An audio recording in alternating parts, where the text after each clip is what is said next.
મૂડી માળખાનો પત્રક, મૂડી માળખાની ગણતરી એ દર્શાવી દીધી, વ્યાજની ગણતરી દર્શાવી દીધી. હવે તમારે દર્શાવવાની રહેશે શેર દીઠ કમાણીની ગણતરી. શેર દીઠ કમાણીની ગણતરી તમને વ્યાજ અને કરવેરા પહેલાંની કમાણી આપી દીધી છે.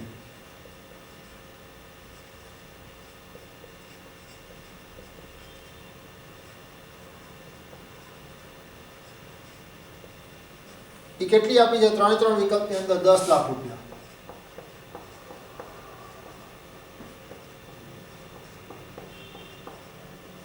અને કાર્યકારી આવક પણ કહેવાય.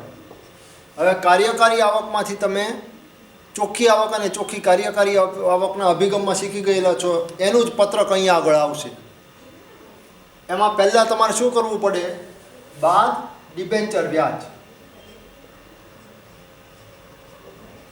ડિબેન્ચરનું વ્યાજ કયું બાદ કરવાનું? ઓલા 3 વિકલ્પ તમે જે ગોત્યા હતા, 1,20,000, 3 લાખ ને 5,75,000, એ અહીંયાથી બાદ કરવાનું. વિકલ્પ 1માં 1,20,000, વિકલ્પ 2માં 3 લાખ અને વિકલ્પ 3માં 5,75,000. એટલે 8,80,000,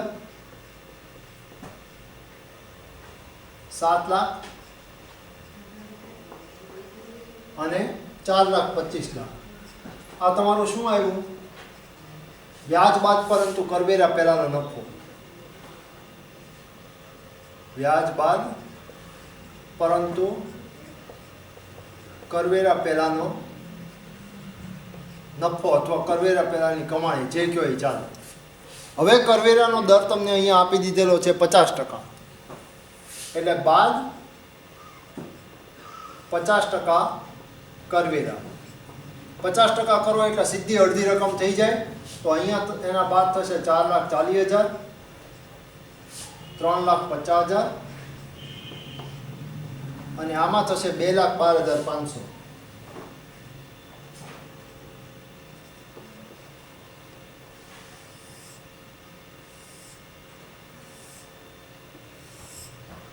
વધતી રકમ કઈ થાય? હવે અહીંયા 4,40,000 માંથી આ બાદ થાય એટલે 4,40,000, 3,50,000. એની જ રકમ આવશે 50% કરવેરા છે એટલે અડધી તમે કરી હોય. આ તમારું શું આવ્યું? વ્યાજ અને કરવેરા બાદ કમાણી અથવા વ્યાજ કરવેરા બાદ નફો અથવા ઇક્વિટી શેર હોલ્ડર માટેની કમાણી. બરાબર. હવે ઇક્વિટી શેર હોલ્ડર માટેની કમાણીને હવે તમારે શું કરવાનું છે? શેર દીઠ કમાણી ગોતવાની છે. તો શેર દીઠ કમાણી ગોતવા શું થાય? શેર દીઠ કમાણીનું સૂત્ર શું હતું? તો કે વ્યાજ અને કરવેરા બાદ નફો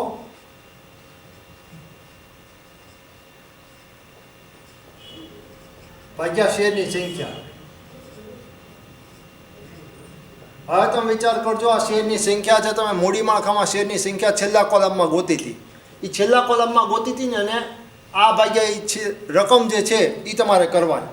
એટલે 4,40,000 ભાગ્યા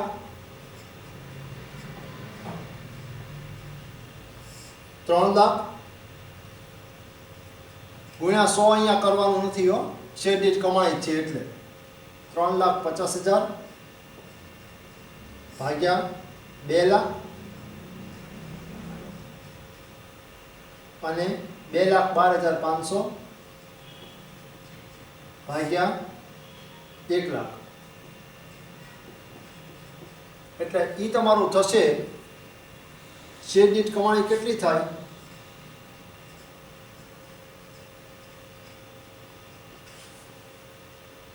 1.47, 1.75 અને 2.12. આ રકમ જ્યારે તમે ગણશો શેર દીઠ કમાણી, ત્યારે તમારે અહીંયા છેલ્લા આંકડાની અંદર 0.01 કે 0.02નો ફેર આવશે. ચિંતા ન કરતા. એમાં કદાચ અહીંયા રકમમાં તમે કાંઈ આગળ પાછળ એકાદ રૂપિયો કર્યો હોય ને એટલે એ ફેર 0.01 કે 0.02નો આવે. આ તમારી શેર દીઠ કમાણી છે.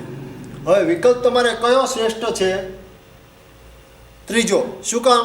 શેર દીઠ કમાણી વધુમાં વધુ કઈ છે? 1.47, 1.75 ને 2.12માં 2.12 વધુમાં વધુ કમાણી કરે છે. એટલે વિકલ્પ નંબર 3 જે છે એ કંપની માટે શ્રેષ્ઠ ગણાય, કારણ કે વધુમાં વધુ શેર દીઠ કમાણી છે એ ત્રીજા વિકલ્પની અંદર કંપનીને મળે છે એટલા માટે. અહીંયા આગળ સમ તમારો પૂરો થયો. પહેલું તમારે મૂડી માળખું તૈયાર કરવાનું. મૂડી માળખું તૈયાર થઈ ગયા પછી વ્યાજની ગણતરી તમારે દેખાડવાની. વ્યાજની ગણતરી તમારી દેખાડાઈ ગયા પછી તમારે વ્યાજની ગણતરી દેખાડાઈ ગયા પછી તમારે આ જે શેર દીઠ કમાણી છે એ તમારે ગોતવાની રહે. હજી એક વખત તમને બતાવી દઉં છું.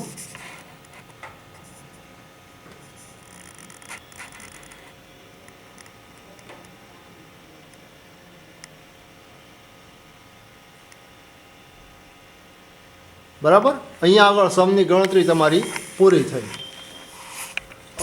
એક વખત હજી જોઈ લેજો, રકમ તમને ટેલિગ્રામમાં મોકલી દઈશ આજે.